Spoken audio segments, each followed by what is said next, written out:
Un, dos, tres. Bueno, yo creo que me escuchan en ambos casos, ¿cierto? Ya, entonces voy a tomarme la confianza de comentar así. Como les decía entonces, muy buenos días a todas y todos. Soy Rodrigo Guerrero, investigador de espacio público. Les doy entonces la bienvenida, damos inicio a este evento que organizamos junto a NRGI, el Natural Resource Governance Institute o Instituto de Gobernanza para los Recursos Naturales, con quien, como les decía, organizamos este evento, titulado Transparencia en las Industrias Extractivas, Oportunidades y Desafíos para aplicar AITI en Chile. AITI es un estándar que, bueno, ya aquí mis expositores les detallarán mucho mejor de qué se trata, pero es un estándar que se está impulsando hoy en día en Chile, con bastante ahínco desde el gobierno, también desde la sociedad civil. Nos parece que es sumamente relevante poder conversar de este tema precisamente en este espacio, en la PRECOP de la sociedad civil del Acuerdo de Escazú, precisamente porque este estándar lo que busca abordar son temas de transparencia, que como sabemos, o deberíamos al menos salir de aquí muy claros con la idea de que la transparencia conecta directamente con el acceso a la información, que por supuesto es uno de los pilares del Acuerdo de Escazú. Nos parece que este es un punto fundamental porque es un derecho habilitante para los demás, para el derecho a la participación, para el derecho a la justicia, y en términos de este estándar también tiene que ver con la rendición de cuentas, tiene que ver con la participación habilitante. Como vamos a escuchar hoy día, es un espacio que además cuenta con una gobernanza amplia, es decir, busca funcionar a través de un espacio que es el grupo multipartícipe, que cuenta con participación del Estado, de la empresa privada y de la sociedad civil. Por lo tanto, brinda tanto oportunidades como desafíos que hoy día espero que podamos conversar. Entonces, tengo el honor hoy día de estar acompañado por, en primer lugar, César, o a mi derecha, mejor dicho, César Gamboa, quien es abogado doctor en Derecho y Ciencia Política por la Universidad Nacional Mayor de San Marcos. Además, es profesor de docencia continua e investigador del Grupo de Estudios Ambiente y Sociedad del Instituto de la Naturaleza, Tierra y Energía, y actualmente es director ejecutivo de la organización peruana Derecho, Ambiente y Recursos Naturales, DAR. Además, desde el 2016 es miembro del Consejo Internacional de la Iniciativa para la Transparencia de las Industrias Extractivas, AITI, y del Consejo de la ONG Bank Information Center. Y más a mi derecha tengo el agrado de presentarle a Fernando Pazzi, quien ha trabajado en la gobernanza de las industrias extractivas en América Latina durante 15 años, 4 de ellos desde Bolivia con Idea Internacional y desde el 2011 con NRGI en Perú y Colombia, y más reciente en Chile. Se ha centrado en la gestión de ingresos y gobernanza de las industrias del cobre, el carbón, litio y petróleo, y el gas, y es economista de formación de la Universidad San Francisco Javier en Bolivia. Además, es director del área andina de NRG. Así que bueno, sin más, les dejo con Fernando para que pueda entonces contarnos sobre el estándar AITI.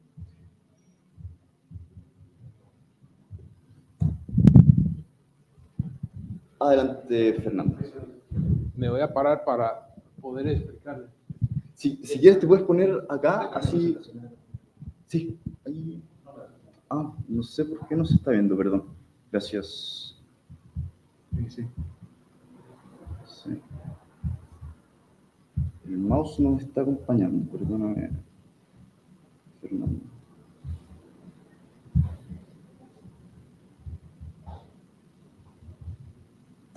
No sé por qué esto no se puede bajar, así que... ¿Tiene problemas con el mouse del computador? Pero no lo puedes pasar. Es que no es que no puedo bajar la pantalla completa.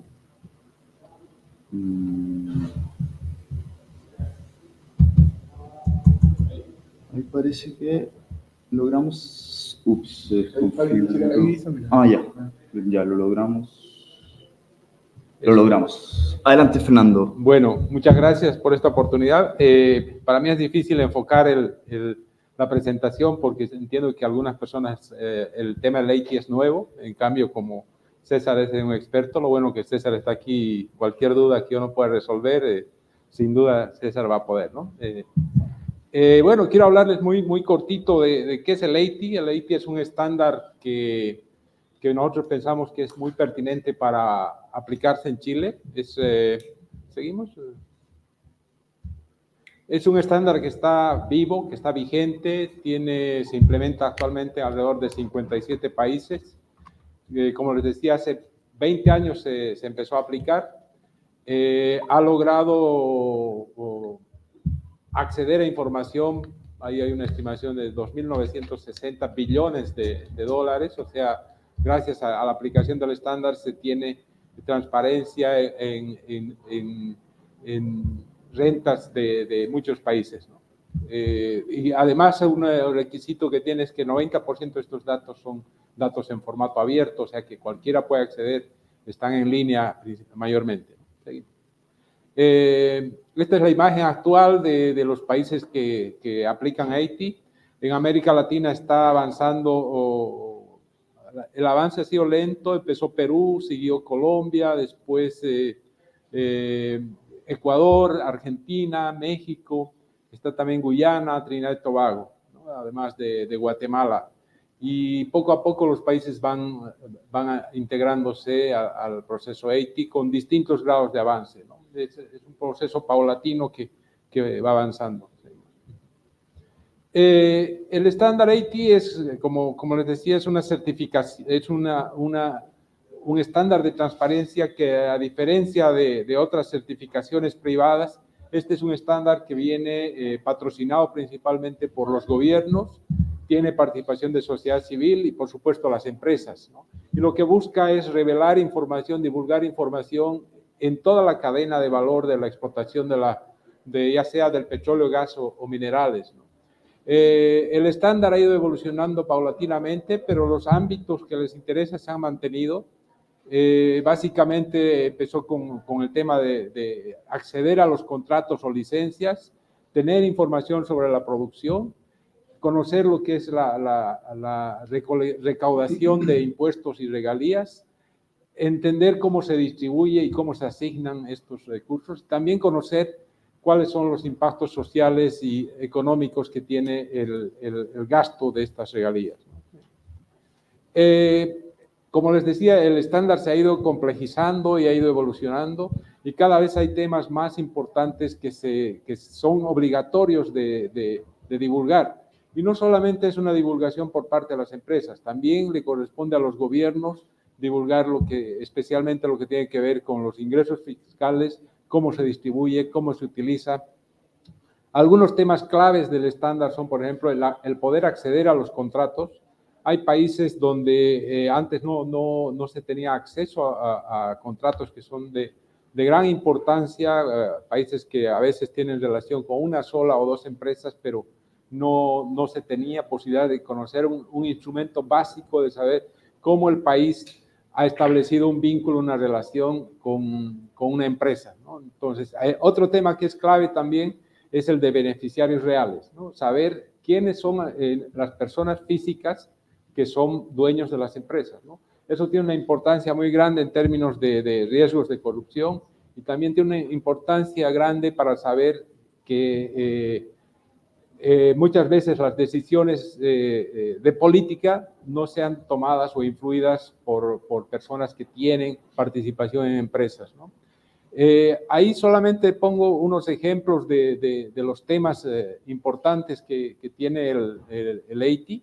Entonces, el AITI originalmente tiene que producir un informe, un reporte anual donde se detalle toda esta información, pero en realidad lo que el AITI busca a largo plazo es que la transparencia se vuelva una práctica y no solamente se espere recolectar información para divulgarla en un reporte, sino que esta información esté disponible, accesible en todo momento de una manera sistemática y en datos abiertos, ¿no? Ya para ir terminando, AITI tiene muchos beneficios, ¿no? Fomenta el debate público, ayuda a promover reformas, uno se da cuenta a veces de cuál es la presión fiscal que puede tener el país comparado con otros, porque se hace evidente si está recaudando o no el mismo nivel que otros países. Ayuda a supervisar los contratos con las empresas porque el público puede hacer un escrutinio de qué decían las cláusulas y saber qué está pasando. Tiene muchos beneficios, pero en realidad es un instrumento también que ayuda a presentar la información, no es un instrumento de fiscalización. Esta es una evolución reciente, la evolución que ha dado el AITI. El primer estándar se definió en 2013, ese se lo volvió a revisar el 2016, el 2019 se tuvo una revisión importante y el año pasado se ha aprobado una nueva actualización que a mí me entusiasma mucho porque está saliendo de los temas tradicionales y como les voy a mostrar, tiene novedades importantes. En junio del año pasado, justo en la reunión en que Chile anunció la candidatura para adscribirse al AITI, se aprobó este nuevo estándar. Como ven, la magnitud del evento muestra la importancia que está adquiriendo el AITI globalmente. Y les decía esto, ¿no? Que además de los temas que les he mencionado muy rápido, le interesa ahora también a AITI el proveer información para luchar contra la corrupción. Se han incorporado temas de transición energética, esa es una realidad que todos los países tenemos que transitar con diversas características. Los temas de género, sociales y ambientales se los ha tomado con mayor fuerza y también se ha reforzado lo que es el tema más clave del AITI, ¿no? Lo que es la recaudación de ingresos. Bueno, básicamente en este corto tiempo es lo que les puedo decir. Gracias. Muchas gracias, Fernando. Entonces le damos la palabra a César Gamboa para que nos pueda contar de la experiencia peruana desde la sociedad civil en ello. Muy buenos días, gracias por la invitación. Solamente un par de precisiones. Yo dejé el año pasado de ser director ejecutivo de DAR, ahora soy asesor de la organización. Y también dejé de ser miembro del Consejo Internacional del AITI, justo cuando aprobamos el nuevo estándar en Senegal. Y sí, pues como dice Fernando, he tenido la oportunidad de estar como cerca de 7 años, desde el 2016 hasta el año pasado, en el Consejo Internacional, donde nos reunimos empresas, países implementadores, países que apoyan y la sociedad civil, justamente negociando y participando en lo que es la iniciativa, ¿no? Que es bastante compleja, tiene sus propios lenguajes e instituciones. Entonces, sí va a ser muy importante que la sociedad civil, ¿no? El gobierno de Chile, las empresas, conozcan de esta burocracia y normativa, porque, bueno, al final es voluntario, entonces creo yo que va más bien a apoyar y complementar lo que en Chile se esté discutiendo y trabajando. Ahora, ¿cuál es la relación entre el estándar, el AITI y también el acuerdo de Escazú, ¿no? Primero hay que reconocer que varios países de la región que son miembros que han ratificado el acuerdo de Escazú, que se van a reunir la próxima semana, como son Argentina, Colombia, Ecuador, Guyana, Guatemala y México, que son miembros de Escazú, también son miembros de la iniciativa AITI, ¿no? En el caso de Chile, que también es miembro del acuerdo de Escazú, todavía, bueno, como han señalado, está en la candidatura en proceso de perfeccionamiento, ¿no? Y el caso de Colombia, que también es miembro del AITI desde hace ya varios años, por lo menos en 2015, todavía no ha perfeccionado el trámite administrativo interno para ratificar el acuerdo de Escazú, ¿no? Eso es por un lado. Entonces hay esta convergencia de estar en estos, tanto en una norma internacional de carácter vinculante como en un estándar voluntario, va a poder ayudar a estos países, sobre todo, a mejorar la regulación nacional, como también a tener una buena performance en el cumplimiento de esta normativa internacional, convencional, y del estándar voluntario que es el AITI, ¿no? Lo segundo es que el AITI en estos 20 años ya de su creación, que se celebró el año pasado justamente en Senegal, ha desarrollado una serie de estándares o de normativas que de alguna manera van a ayudar a los países al cumplimiento del acuerdo de Escazú, ¿no? Entonces, por ejemplo, yo simplemente hice un barrido rápido del articulado del acuerdo de Escazú, ¿no? Del artículo 5 al 9, comparándolo con la regulación y el requerimiento del AITI, ¿no? Entonces, por ejemplo, en el caso de acceso a la información, tenemos que en el requerimiento 6.1, 6.4, se tiene que divulgar pagos ambientales y sociales en el AITI, así como los impactos ambientales y sociales y de género, ¿no? Entonces, ahí hay una convergencia entre ambos, tanto normativa internacional como el estándar, ¿no? En el caso de participación ciudadana también tenemos el requerimiento 1.3, justo Fernando estaba hablando de los grupos multipartícipes, ¿no? y del involucramiento de la sociedad civil, que debe ser en un contexto propicio, removiendo obstáculos. Los gobiernos deben abstenerse de cualquier limitación que se pueda generar a nivel legal o formal o material, y que se debe asegurar la libre expresión, la participación, la comunicación y la operación de la sociedad civil libremente. Esto se recoge a partir de la experiencia del Haití. El Haití ha ido evolucionando y ciertamente en la región estas preocupaciones no son tan altas, ¿no? Quizás en Centroamérica, pero en los países asiáticos o africanos, efectivamente, cuando una ONG quería preguntar sobre un contrato, por ejemplo, en el chat, al día siguiente era posible que fuera arrestado o desapareciera la persona que había pedido la información. Entonces, lo que quería asegurar el Haití es esta protección. Entonces, para ir ya finalizando, porque me quedan 2 minutos, si uno hace ese análisis entre la normativa que dice Escazú, la regulación nacional de Chile, como la de Colombia o Perú, con el Haití, se nota que hay una complementariedad que podría ayudar, sobre todo a lo que más nos cuesta en nuestros países, que es la implementación. A veces tenemos buenas regulaciones, ¿no? Sé que acá ahora en el Congreso están reformando la regulación ambiental, pero fuera de ello, tenemos buenos marcos normativos e institucionales, pero el problema es la implementación.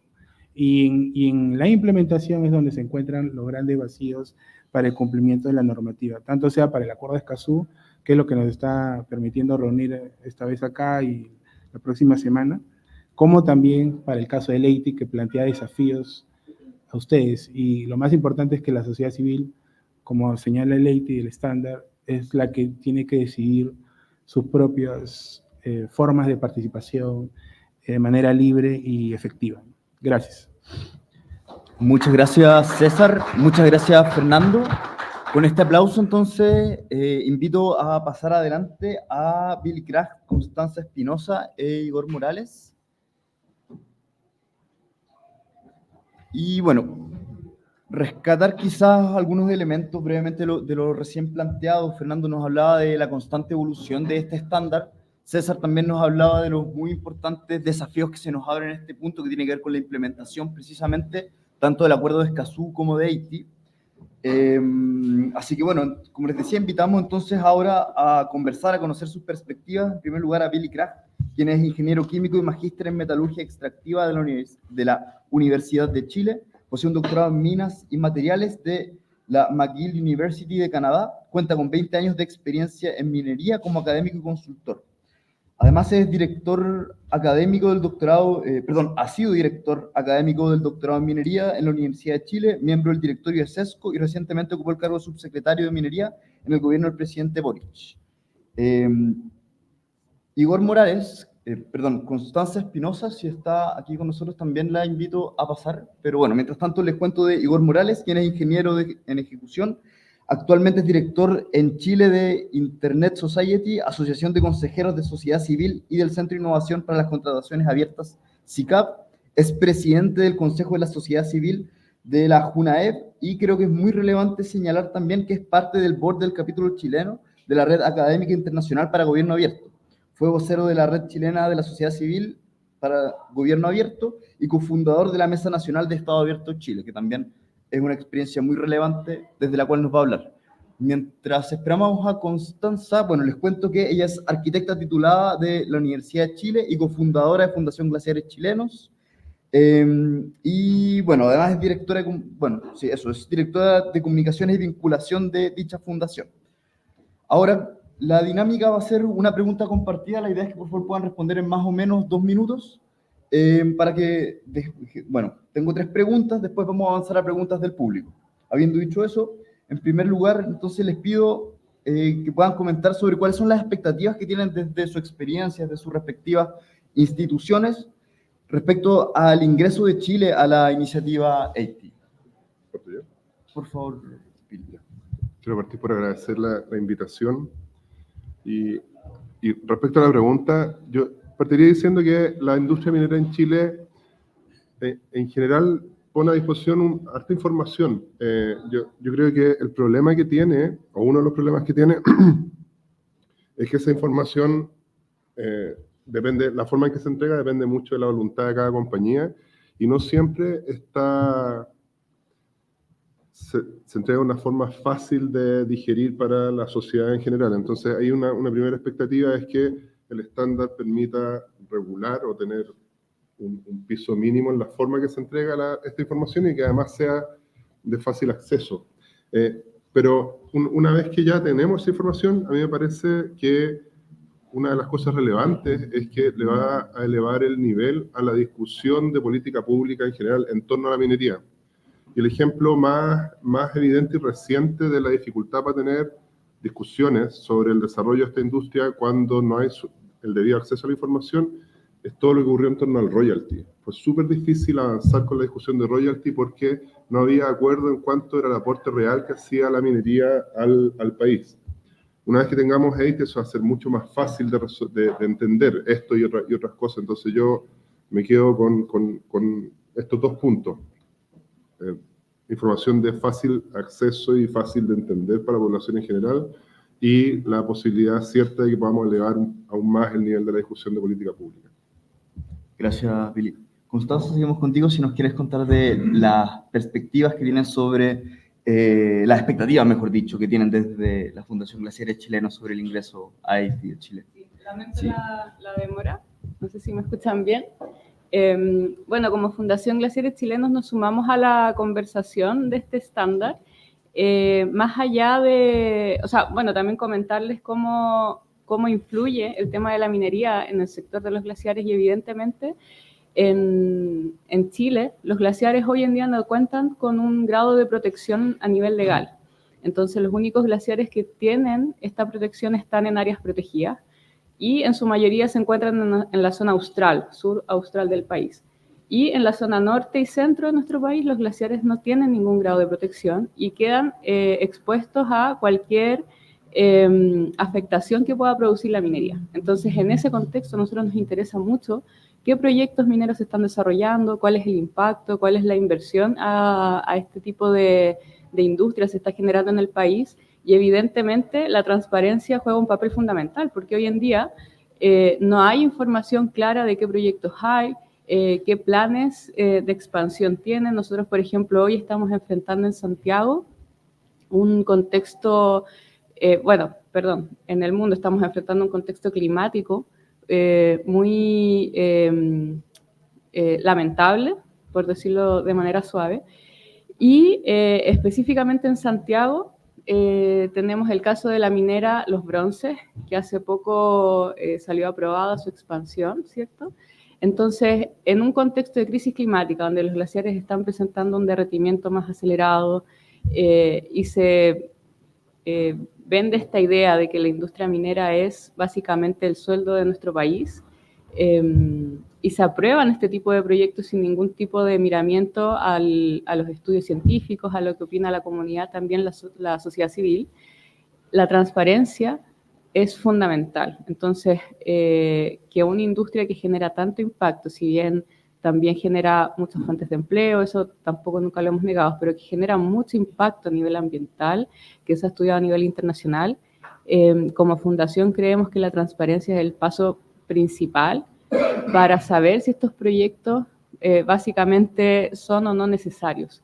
Hoy en día nos tenemos que preguntar siempre qué vale más, ¿cierto? ¿El desarrollo económico o el agua, básicamente? Entonces, creo que este es un primer paso para, por lo menos, tener la información clara sobre la mesa. Gracias. Seguimos entonces con tu respuesta, Igor. Si es que le pueden pasar el micrófono. Gracias. Lo sacamos, porque tengo entendido que se Sí. puede sacar, ¿no? A ver. Checa acá.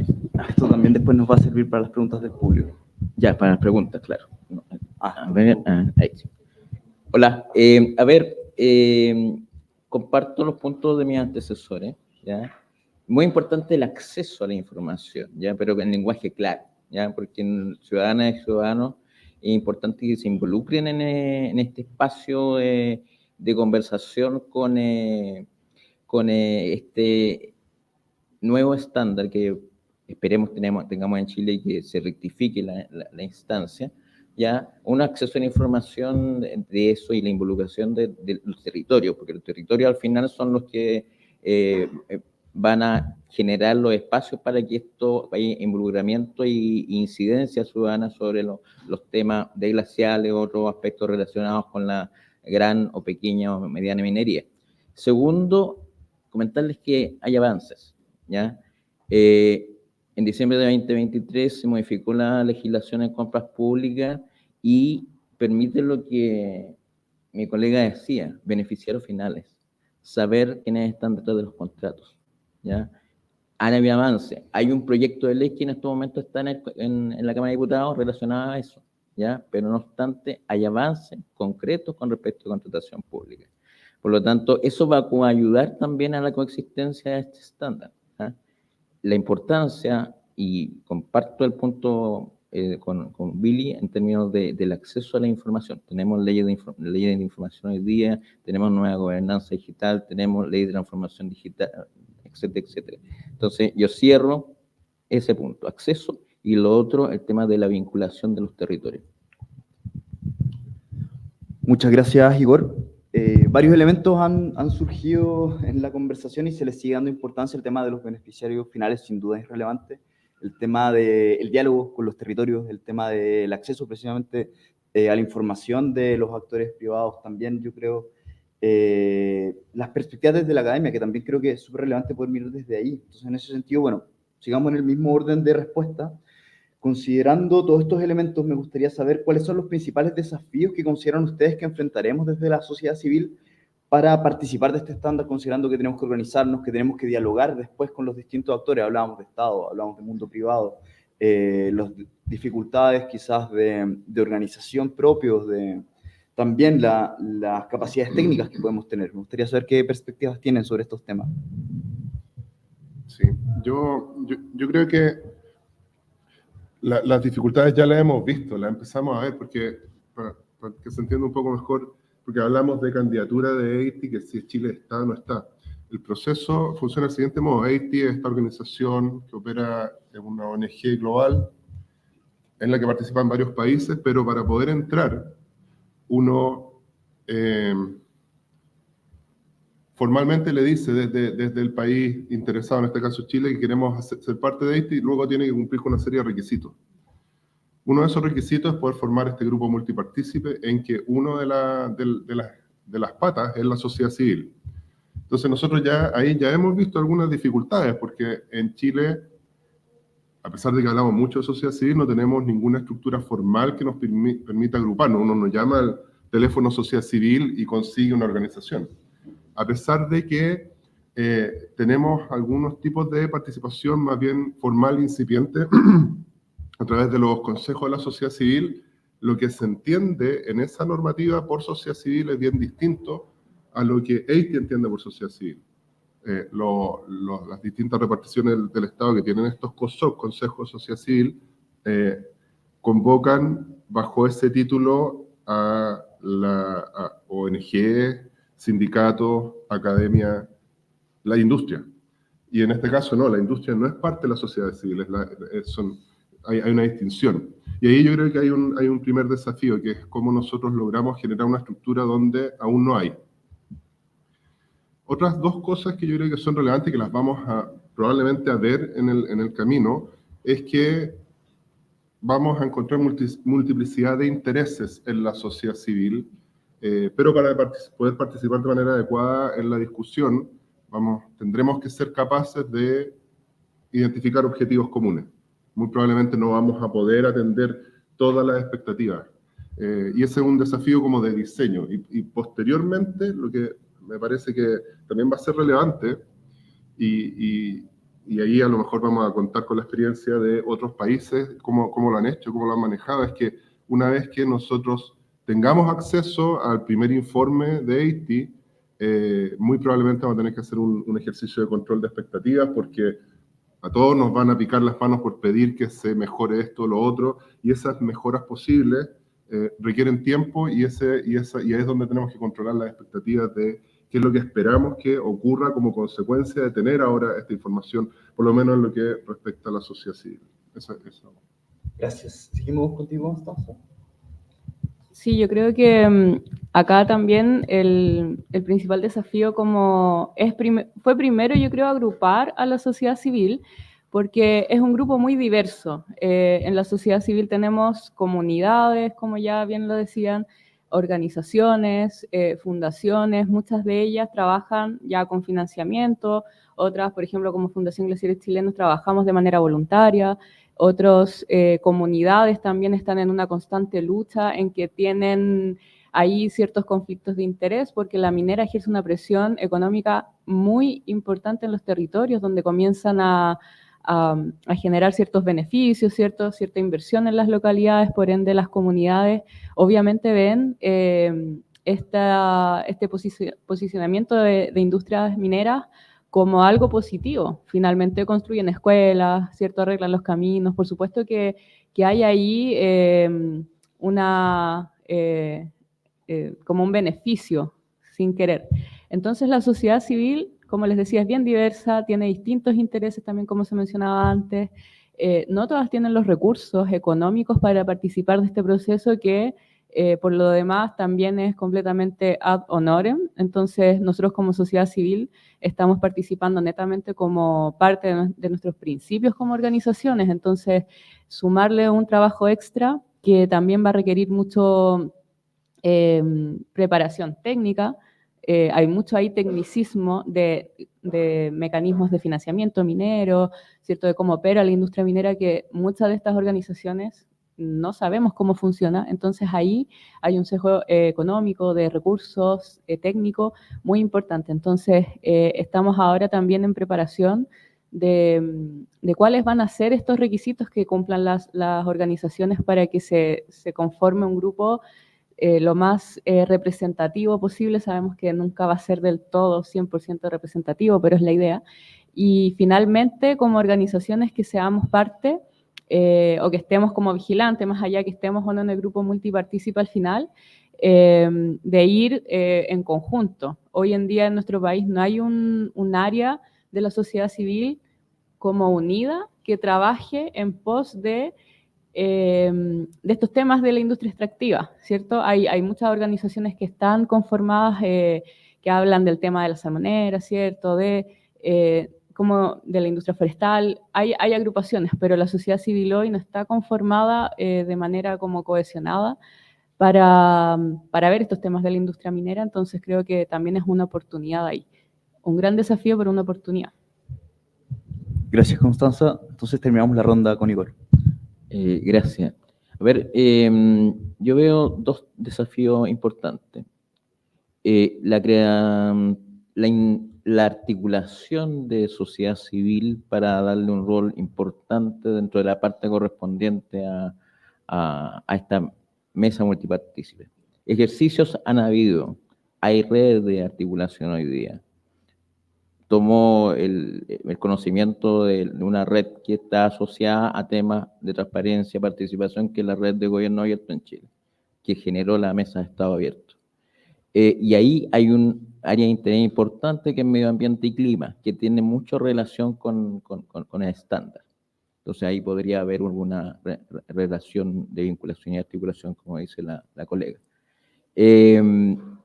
Lo otro es cómo vamos a llegar a los territorios, ¿ya? En términos de la difusión del conocimiento. Por ejemplo, ustedes conocen Elqui, supongo, ¿ya? La situación de Elqui hoy día está en relación a Puclaro, ¿ya? En términos de la generación del agua con respecto a cuál es la cota que debería generar para regadío, ¿ya? Entonces, ¿cómo vamos a llegar a esa población territorial, ¿ya? Entonces, esos desafíos veo que son temas que tenemos que ver como sociedad civil y cómo participar dentro de esta articulación. Muchas gracias, Igor. Para cambiar el orden, te voy a pedir a ti ahora que partas respondiendo. Vamos entonces en el orden inverso. A modo de balance, esta es mi última pregunta, también para que el público prepare, porque vamos a quedar con tiempo para preguntas del público. A modo de balance, entonces, ¿por qué dirías tú que es importante la transparencia de los sectores extractivos? Algo se ha dicho, pero yo creo que es bueno redondear en esa idea. ¿Y cuáles son los pendientes estratégicos entonces que se deben avanzar en nuestro país? ¿Cuáles son los temas que ustedes sienten que tenemos que trabajar de manera más relevante, más urgente quizás también, pero no sin perspectiva de mediano o largo plazo, quizás, como decía Billy? Eso, ¿cuál es el balance entonces que ustedes tienen? En lo avanzado, en esta incorporación de esta posible compromiso con Haití,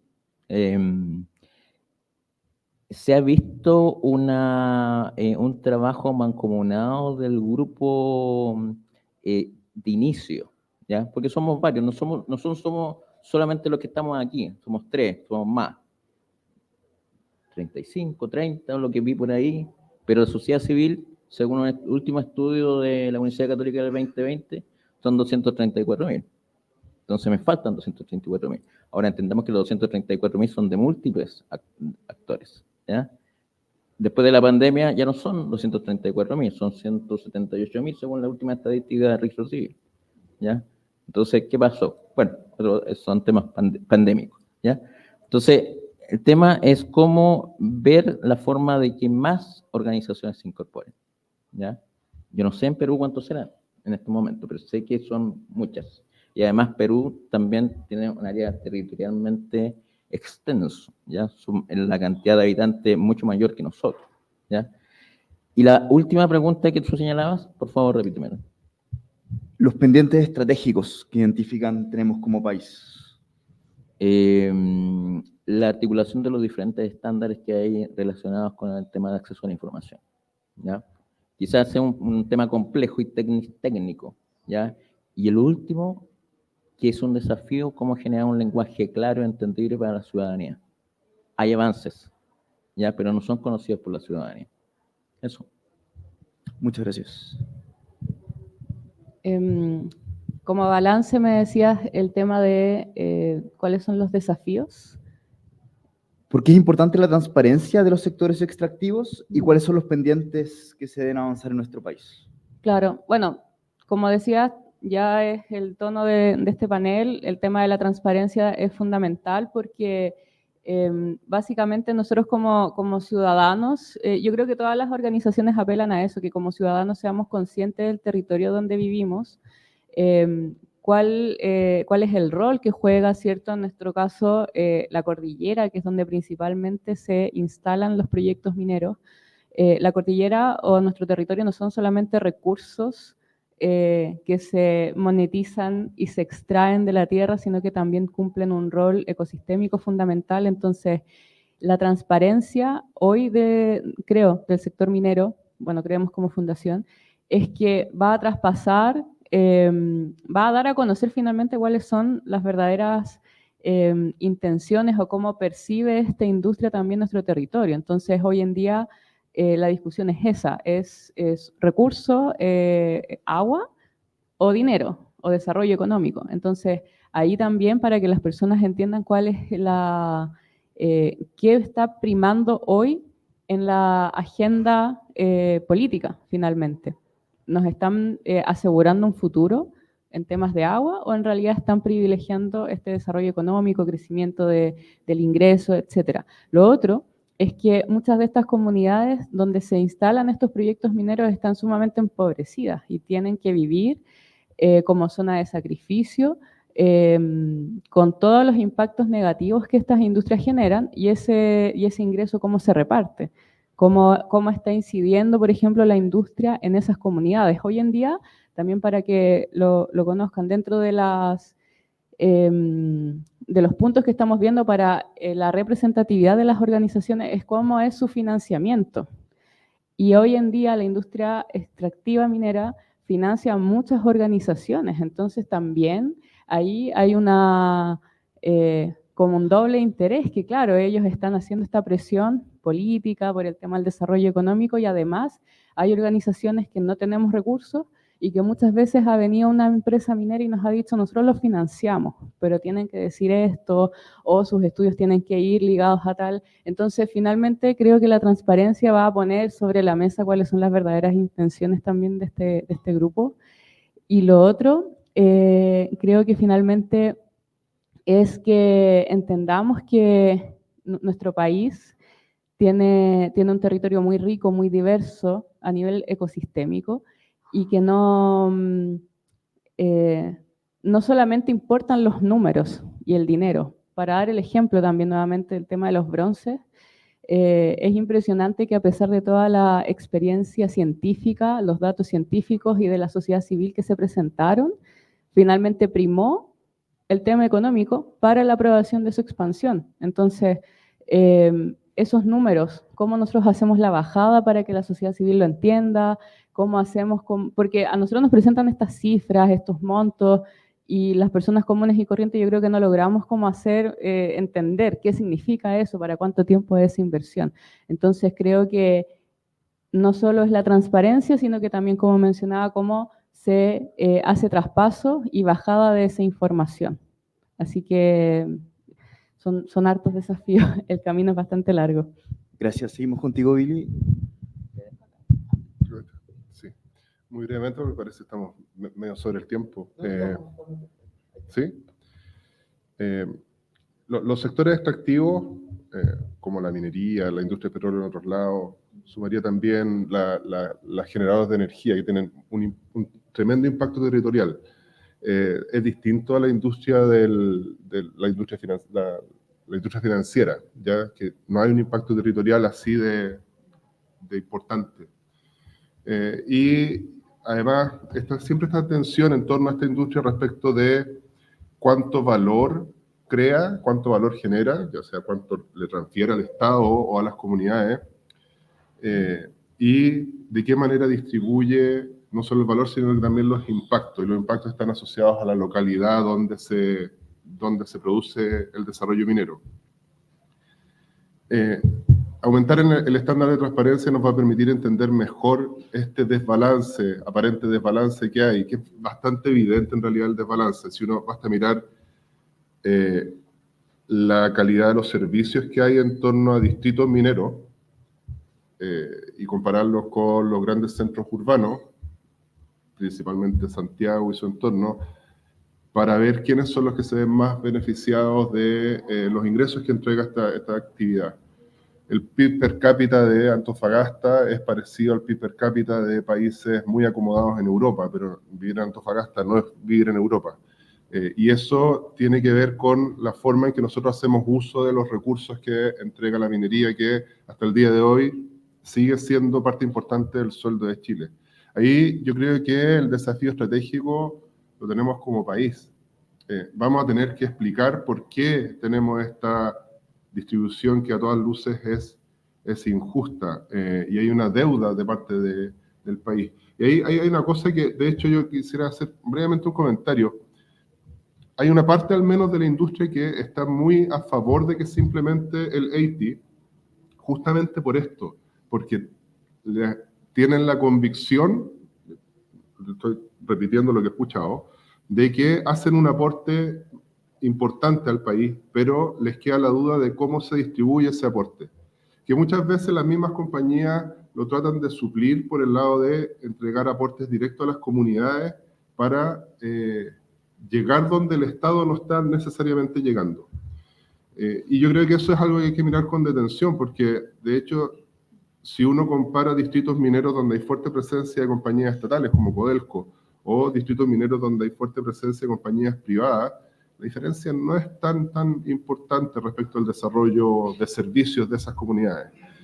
En realidad el problema es un problema del Estado central, que no hace un uso justo de los recursos. Y yo esperaría que al implementar EITI podamos elevar el nivel de esa discusión, que es muy necesaria y que vuelve a aflorar con fuerza ahora que se están distribuyendo recursos por primera vez del royalty. Muchas gracias. Nos queda tiempo para 2 intervenciones del público, así que si tienen alguna pregunta o comentario pueden pasar acá para que quede buen registro. Y si te puedes presentar primero antes de tu pregunta o comentario, por favor. Gracias, buenos días a todos. Ana Olivares Castro, Iniciativa para el Aseguramiento de la Minería Responsable, IRMA. Mi pregunta para los panelistas es, el estándar IT hace, creo que un buen trabajo en tener o brindar transparencia en términos de información a nivel alto, pero todavía existe una brecha en términos de información de pronto a nivel de la mina. ¿Cómo ven los panelistas tener acceso a esa información de pronto a través de un estándar como IRMA o de pronto otros estándares que son liderados por la industria como ICMM o World Gold Council, Coppermark, que también es muy presente aquí en el país también? Gracias. Perdona, nos queda tiempo solo para que uno responda de manera muy puntual, así que te la tienes que jugar con elegir que uno de los panelistas responda. Si quieren, ustedes se la pueden repartir, si están bien. Se las dejo así mejor. ¿Alguno que se ofrezca a responder? Fernando se ofrece a responder, así que buenísimo. Gracias por resolver este impasse. Te pido, por favor, si puedes venir acá a responder y ya con esto cerramos, porque se nos acaba el tiempo. Muchas gracias. Sí, el AITI tiene una previsión también para reportar a nivel de proyecto, ¿no? Hasta hace poco era un requisito voluntario, pero ahora es mandatorio, obligatorio. O sea que sí se tiene que generar información de una operación, una faena, cuánto produce, cuánto paga de impuestos, las contribuciones, toda la información de la operación. Eventualmente IRMA es mucho más detallado, sin duda, pero es un proceso voluntario, ¿no? de la empresa. En cambio, si AITI es asumido por el país, se va a tener que cumplir en todas las operaciones mineras. Muchas gracias. Bueno, esto también abre entonces también parte de los desafíos que se abren a partir de este estándar en particular, pero también de otros, como se está dando el ejemplo. Solamente me gustaría dejarnos también con la reflexión de que precisamente el proceso de organización que hemos dado como sociedad civil en torno a AITI, creemos y esperamos que pueda nutrir los esfuerzos que tienen que ver con el acuerdo de Escazú. Esperamos entonces que también este sea un tema que hoy día circule en la conversación. Y sin más, les pido un aplauso para los panelistas. Muchas gracias a todos y todas.